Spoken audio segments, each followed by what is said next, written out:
السلام علیکم، میں ہوں سائرہ ممتاز اور آپ کے سامنے آج حاضر ہوں تیسرے لیکچر کے ساتھ۔ آج ہم یہ دیکھیں گے کہ حدیث شریف میں طبیب کی تعریف کیا کی گئی ہے اور طبیب کے لیے ضروری ہے کہ وہ کن کن باتوں کا خیال رکھے۔ اس کے بعد ہم باقاعدہ جو ہے وہ یہ دیکھیں گے آج کہ طب نبوی میں مختلف بیماریوں کے لیے یا مختلف امراض کے لیے کس طرح کے علاج کی تلقین کی گئی ہے یا پھر جو ایک نبی علیہ الصلوۃ والسلام کا جو طریقہ تھا وہ کیا تھا۔ تو حدیث شریف میں طبیب کا لفظ ہر ایک ایسے شخص کے لیے شامل ہے یا ایسے شخص کے لیے استعمال کیا گیا ہے حدیث شریف میں جو نسخہ لکھے یا علاج بتائے، جسے عموماً فزیشین کہا جاتا ہے، اور جو سلائی سے آنکھ کا علاج کرے اسے کحال کہتے ہیں، جو نشتر، چاقو اور مرہم کے ذریعے علاج کرے اسے جراح کہتے ہیں، استرے کا استعمال کرے تو اسے خاتن کہتے ہیں، جو ریزر کا استعمال کرے اسے فاسد کہتے ہیں،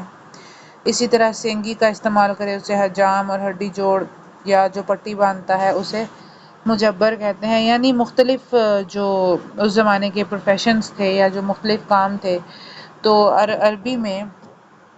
ہر ایک جو اس طرح کا کام کرنے والے لوگ تھے الگ الگ، ان سب کے لیے طبیب کا اور لفظ تو استعمال ہوا ہے، ان سب کو طبیب تو مانا جاتا ہے، لیکن ان کے لیے مخصوص ٹرمز بھی استعمال کی گئی ہیں۔ اب طبیب حاذق اسے کہتے ہیں جو علاج کرتے وقت کم از کم 20 باتوں کی رعایت اپنی نگاہ میں رکھے کہ مرض کی نوعیت کی تشخیص اور تعین کہ بیماری کس قسم کی ہے، اور اسباب جو ہیں مرض کے ان کی جانچ پڑتال کہ بیماری کا سبب کیا ہے، علت کیا ہے جس کی وجہ سے یہ بیماری پیدا ہوئی ہے، اور مریض کی جو ہے وہ امیونٹی پاور کتنی ہے، اس کے اندر کتنی قوت مدافعت ہے، وہ کس طرح سے مرض کا مقابلہ کرنے کی صلاحیت رکھتا ہے یا نہیں، اور کتنی دیر تک مرض کا علاج کرنا چاہیے۔ مریض کے بدن کا طبی مزاج کیا ہے، طبی مزاج کیا ہے، یعنی کہ اس کی تب ایک حکمت میں ہمارے پاس طب یونانی ہو یا قانون مفرد اعضاء ہو، تو اس میں ہر انسان کے بدن کا ایک طبی مزاج ہوتا ہے، یعنی 4 اقسام کے، اگر بالکل ایک سمپل وے میں بات کی جائے تو 4 اقسام کے جو ہیں مزاج بتائے گئے ہیں: گرم، خشک اور سرد اور تر، اور پھر ان کے کمبینیشنز ہوتے ہیں آگے۔ تو مریض کی بیماری کس وجہ سے پیدا ہوئی ہے یا بیماری کی وجہ سے پیدا ہونے والا جو غیر طبی مزاج ہے وہ کیسا ہے، مریض کی عمر، اس کی عادت، مریض کے مرض کے وقت موسم کیسا چل رہا ہے اور کون سا موسم مریض کے لیے سازگار ہو سکتا ہے، مریض کی قیام گاہ اور اس کی آب و ہوا کیسی ہے، مریض کے مرض کے وقت ہوا کا کیا حال ہے، یعنی کس رخ اور کس انداز کی ہوا چل رہی ہے۔ یہ ایک بہت امپورٹنٹ چیز ہے جس کا آج کل کے جو طب جدید میں یعنی کہ جو ڈاکٹرز ہیں وہ عموماً اس چیز کا خیال نہیں رکھتے، اور یہ اینشینٹ نالج میں یا اینشینٹ وزڈم میں یا جو ہماری جو نیچروپیتھی ہے یا الٹرنیٹیو میڈیسنز ہیں، اس میں ان تمام باتوں کا بہت بہت زیادہ خیال رکھا جاتا ہے، کیونکہ میں نے پچھلے ایک لیکچر میں آپ کے ساتھ شیئر کیا تھا کہ جو ہے وہ وقت جب کوئی انسان دنیا میں آتا ہے، علم نجوم کی روح سے میں آپ کو یہ بتا رہی ہوں، میں واضح کر دیتی ہوں ورنہ لوگ کوسچن بھی پوچھتے ہیں، تو یہ بڑا ضروری ہے، ٹھیک ہے، یہ بہت امپورٹنٹ ایک چیز ہے جس کو عموماً نظر انداز، لیکن جو اینشینٹ جو لوگ تھے، جو پرانے جو قدیمی لوگ تھے جن کے پاس اس طرح کے تمام جو یعنی کہ ہولسٹک ہیلنگ کو جو اینشینٹ نالج، ہولسٹک ہیلنگ یا جو طب نبوی پر آپ اس جو نیچروپیتھی ہے اس کو طب نبوی بھی کہہ سکتے ہیں، نیچروپیتھی بھی کہہ سکتے ہیں، طب یونانی بھی کہہ سکتے ہیں، آپ اس کو کچھ بھی کہہ سکتے ہیں، تو وہ ان چیزوں کا بڑا خیال رکھتے تھے، یعنی ہولسٹک ہیلنگ میں آپ ان سب چیزوں کا بہت زیادہ ہی خیال رکھتے ہیں۔ پھر مریض کو استعمال کرائی جانے والی دوا کی قوت اور اس کا درجہ اور مریض کی قوت مرض کا موازنہ۔ پھر طب یونانی ہو یا طب نبوی ہو، اس میں طبیب کے علاج کا مقصد صرف اس علت اور یا مرض کا ازالہ نہ ہو، بلکہ ہولسٹک ہیلنگ، بلکہ اس کا جو ازالہ ہے وہ اس طریقے پر ہو کہ اس کے بعد کسی دوسرے شدید مرض سے اس کو واسطہ نہ پڑے، یعنی ایسا نہ ہو کہ ایک مرض تو ٹھیک ہوا لیکن دوسرا لگ گیا۔ عموماً دوائیوں کے جو ہمارے پاس جو ایلوپیتھی ہے یا جو جدید طریقہ علاج ہے اس میں سائیڈ ایفیکٹس بہت زیادہ ہوتے ہیں۔ اچھا، پھر جو ہے اس بیماری کو ایسا بھی بعض دفعہ ایسا ہوتا ہے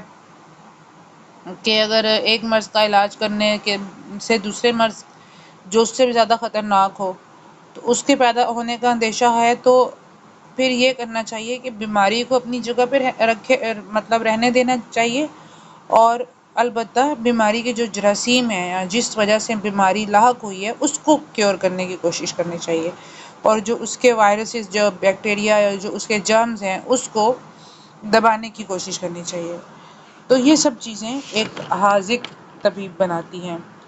اور مریض کا علاج جو ہے وہ آسان سے آسان طریقوں سے کرنا چاہیے۔ علاج بالغذا کے ذریعے شروع کیا جائے، جہاں اس سے کام نہ چلے وہاں پر پھر دوائی کا استعمال کیا جائے۔ ہولسٹک ہیلنگ میں ویسے ہم ان سب چیزوں کا خیال رکھتے ہیں، طب نبوی ہو یا طب یونانی ہو یا پھر نیچروپیتھی ہو یا آیورویدا ہو یا جو بھی ہو، ہم اس کا خیال رکھتے ہیں کہ روحانی، جسمانی، ذہنی، نفسیاتی طور پر بیک وقت علاج کیا جائے، تبھی مرض کا جو ہے وہ مریض جو ہے وہ کیور ہوتا ہے، ورنہ صرف بیماری کے سمٹمز غائب ہو جاتے ہیں، رپورٹس نارمل آ جاتی ہیں، لیکن ایکچولی مرض وہیں کا وہیں ہوتا ہے۔ اور یہ نیچروپیتھی میں ایک بڑی امپورٹنٹ بات ہے۔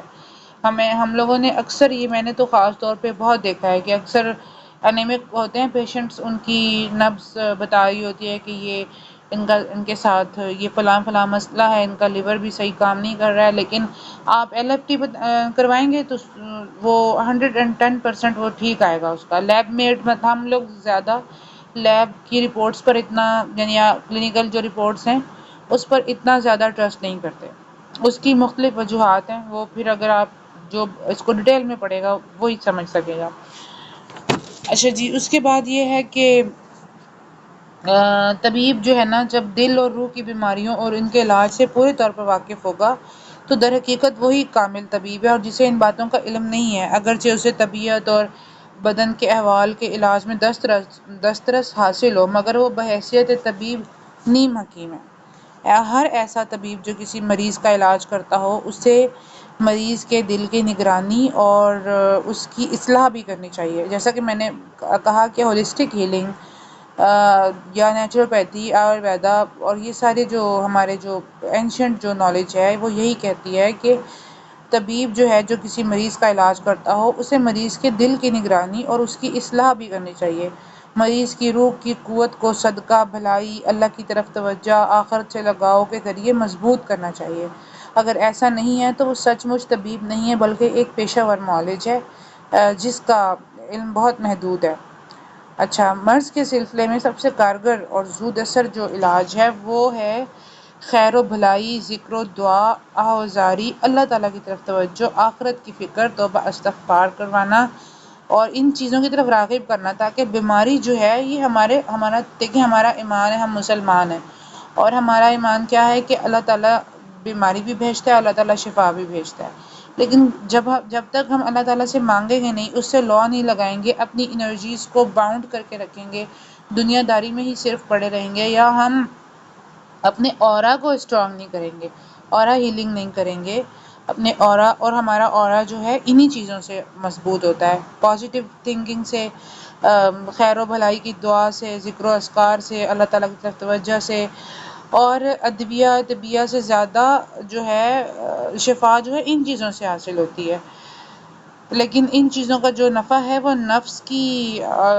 یعنی کہ قوت، استعداد اور قبولیت اور عقیدت پر منحصر ہوتا ہے، یعنی جو بھی جتنا اللہ تعالیٰ کے قریب ہوگا، قریب ہونے کی کوشش کرے گا، اس کی ہیلنگ پاورز اتنی زیادہ انہینس ہوتی جائیں گی۔ پھر مریض کی خیر خواہی کرنی چاہیے، اس کو شفقت اور نرم گفتاری سے اس کے ساتھ بات کرنی چاہیے، جیسا کہ بچوں کے ساتھ بات کی جاتی ہے۔ طبی اور الہی مختلف علاجوں میں سے ہر ایک علاج سے کام لینا چاہیے، ٹھیک ہے، یعنی جو اللہ تعالیٰ نے جو بتایا ہے طریقہ، جو نبی کریم نے بتایا ہے، یا جو ہمارے دنیاوی طریقے ہیں، سب کے سب استعمال کر کے مریض کو ہیلنگ کی طرف لے کے جانا چاہیے، کیورنگ کی طرف لے کے جانا چاہیے، نہ کہ صرف یہ ہے کہ بس پیناڈول، یا میں ایک مثال کے طور پہ ایک بات کر رہی ہوں، یا پھر گست شیریں وغیرہ پکڑا دی اور بولا کہ جاؤ بھائی آپ لے لو اور ٹھیک ہو جاؤ گے، تو یہ نہیں ہے۔ ساتھ میں مریض کو ترغیب دینی چاہیے کہ وہ اپنے نفس کو، اپنی روح کو ہر بیماری، ہر گندگی سے پاک صاف رکھے، اپنے خیالات کو بھی پاکیزہ رکھے، اپنے ماحول کو بھی، کیونکہ صفائی نصف ایمان ہے۔ اچھا، اس کے بعد مریض کے خیالات اور تخیل کو مرض کے ازالے میں دوا سے کہیں زیادہ تاثیر ہوتی ہے۔ یہ جو میں ہومین اور آرگینک لائف سٹائل اور اس ٹریٹمنٹ کی بات کرتی ہوں اکارڈنگ ٹو سنہ اینڈ حدیث، اب دیکھ لیں کہ حدیث شریف میں بھی کہا گیا ہے کہ تخیل جو ہے یا خیالات کیسے پاک ہوتے ہیں۔ میڈیٹیشن کے علاوہ اور کوئی طریقہ نہیں ہے آپ کے پاس، یعنی آپ کو شیطان جو ہے بار بار آپ کے اورا کے اندر گھسے گا، وہ آپ کو تنگ کرے گا، آپ کو اللہ تعالیٰ کی راستے سے بھٹکانے کی کوشش کرے گا، وہ آپ کے دل میں مختلف خیالات ڈالے گا کہ دیکھو ہو سکتا ہے تمہیں نا یہ دوائی موافق نہ آئے، ہو سکتا ہے یہ ڈاکٹر تمہارے ساتھ دو نمبری کر رہا ہو سکتا ہے یہ ڈاکٹر کوئی لالچی ہو، یا مختلف قسم کے مریض کے جو ہے نا دل میں خیالات ڈالے گا تاکہ وہ کسی طرح سے اس طریقے سے ہٹ جائے۔ مطلب وہ ظاہر ہے کیونکہ جب تک بندہ بیمار رہے گا اور جتنی بیماری طویل ہوتی جائے گی اتنا ہی مریض جو ہے وہ مایوس ہوتا جائے گا، اور جب مایوس ہو جاتا ہے مریض تو وہ اللہ تعالیٰ کی طرف سے نا امید ہو جاتا ہے، جو کفر ہے۔ تو شیطان کے لیے یہ آئیڈیل فیز ہوتا ہے، تو طبیب کو اس بات کا بھی خیال رکھنا چاہیے۔ ہر طبیب کا آئیڈیل یہی ہے کہ وہ علاج اور تدبیر صحت کو 6 باتوں پر مرکوز کرتے: موجودہ صحت کی حفاظت، فوت شدہ صحت یعنی جو صحت پہلے بیماری کی وجہ سے زائل ہو چکی ہے اس کی بازیابی، اور یعنی کہ جو مریض کے اندر جو مختلف قسم کے اس کے اندر ایب نارملٹیز پیدا ہو رہی ہیں ان کا خیال رکھا جائے، اور جو مرض کا ازالہ جو ہے وہ حد الامکان کرنے کی کوشش کی جائے۔ ادنیٰ مصلحت کے پیش نظر، اپنی کسی چھوٹی موٹی مصلحت کے پیش نظر جو ہے وہ کسی اعلیٰ مصلحت کو ضائع نہ کرے، حسب الامکان تخفیف مرض کرے۔ جو طبیب جو ہے وہ ان اصولوں کو نہیں دیکھتا، ان کو فالو نہیں کرتا اور ان ذمہ داریوں کو قبول نہیں کرتا، وہ ایکچولی طبیب نہیں ہے۔ اچھا، اس کے بعد مرض جو ہے نا وہ 4 ادوار سے گزرتا ہے۔ اس کو طبی زبان میں کہتے ہیں ابتدا، تصاعد، انتہا اور انحطاط۔ طبیب کو ان 4 ادوار میں سے ہر ایک دور کی رعایت کرنی ضروری ہے، ہر دور کی مناسبت سے اس کے حالات کو دیکھتے ہوئے ایسی دوائیں اور تدابیر اختیار کرے جو اس حالت کے لیے درست ہو۔ چنانچہ مطلب جب بھی مرض محسوس ہو کہ اب جی ہاں اب مرض شروع ہو رہا ہے تو طبیعت میں فضلات کو حرکت میں لانے اور اس کو نکالنے کے لیے باڈی سے استفراغ، طبیعت جو ہماری ہوتی ہے نا وہ اس چیز کی محتاج ہوتی ہے کہ ان جو بھی سمٹمز باڈی میں پیدا ہو رہے ہیں جس وجہ سے ہو رہے ہیں ان کو باڈی سے فوراً سے ریموو کیا جائے۔ اگر مرض کے شروع میں کسی خاص وجہ سے ہم یہ نہ کر سکیں کہ باڈی مطلب اگر فار ایگزامپل کسی کو ڈینگو ہو گیا یا کسی کو خدا نخواستہ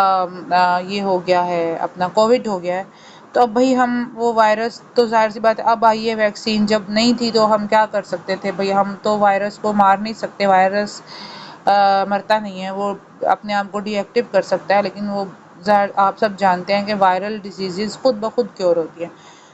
تو جب ہم یہ نہیں کر سکتے کہ باڈی سے اس کو نکال دیں تو پھر ہم پرہیز پر لانا چاہیے مریض کو، اور اگر اس کی ول پاور یا اس کی جو ایک اس کے اندر جو امیونٹی ہوتی ہے وہ جب ویک ہو رہی ہوتی ہے اس چیز کو کیور کرنے کی کوشش کرنی چاہیے۔ اور اگر موسم جیسے آپ کو پتہ ہے کووڈ جو ہے وہ سردیوں میں پھیلا تھا، اور یہ ایک انفلوئنزا کی ہی ایک ٹائپ ہے، تو انفلوئنزا زیادہ تر سردیوں میں ہوتا ہے، تو ہم اس چیز کو موسم کو اور اس وقت جو آب و ہوا چل رہی ہے یعنی جو کلائمیٹ ویدر جو چینج ہوتا ہے بہت ہی زیادہ امپورٹنٹ، یہ انتہا سے زیادہ امپورٹنٹ ہے، تو اس کو ہمیں خیال میں رکھنا چاہیے۔ اور اس کے بعد پھر جو ہے یعنی بتدریج جو ہے وہ اگر ان چیزوں سے احتیاط سے پرہیز سے اگر نہ آ رہا ہو آرام مریض کی اور نہ ہو رہا، پھر اس کو میڈیکیشن کرنی چاہیے، اس کو ساتھ پرہیز بھی کروانا چاہیے، پھر اس کو مطلب ہیلنگ کے جو سارے طریقے ہیں جو ہولسٹک ہیلنگ کے جو کہ ہمارے دین نے بھی بتائے ہیں، وہ سارے اختیار کرتے ہوئے پھر اس کو آہستہ آہستہ وائرس کو جو ہے وہ ویک کرنے کی کوشش کرنی چاہیے، تاکہ مریض جو ہے وہ حالت سکون میں آ جائے، اور جیسے ہی اس کا اورا، اس کا مائنڈ اینڈ سول، اس کی باڈی جو ہے وہ ایک دم سکون میں آئے گی، تو وہ خود بخود اس کے اندر اتنی طاقت آ جائے گی۔ انسان کا جو جسم ہے وہ بیماریوں کے خلاف جتنا خود لڑ سکتا ہے، اس کے اندر جتنی اللہ تعالیٰ نے صلاحیت رکھی ہے، اتنا میڈیکیشن سے نہیں ہوتا۔ بیماری جو ہے وہ تقریباً 80% جو ہے اب انسان اپنی ول پاور سے ختم کر لیتا ہے، اور ہم نے یہی سیکھنا ہے۔ بیسیکلی ہم ہولسٹک ہیلنگ میں یہی سیکھیں گے۔ پھر جو ہے ہمارے پاس طریقہ علاج پر آتے ہیں کہ متعدی امراض، اور اب ہم سب سے پہلے یہ پڑھیں گے کہ متعدی امراض یعنی جو وائرل کی طرح پھیلتے ہیں، یا جو ایسی ڈیزیز ہوتی ہیں جو کیا کہنا چاہیے، جو چھونے سے، چھینکنے سے، کھانسنے سے پھیل جاتی ہیں، ان کے بارے میں نبی اکرم صلی اللہ علیہ وآلہ وسلم نے کیا ہدایت فرمائی ہے، تو یہ ہم انشاءاللہ نیکسٹ لیکچر میں آپ کو بتائیں گے۔ اور اپنا خیال رکھیے گا، لیکچر کو غور سے سنیے گا، کوئی بات سمجھ میں نہ آئے تو پوچھیے گا۔ ملتے ہیں انشاءاللہ جلدی اگلی کلاس کے ساتھ۔ اللہ حافظ۔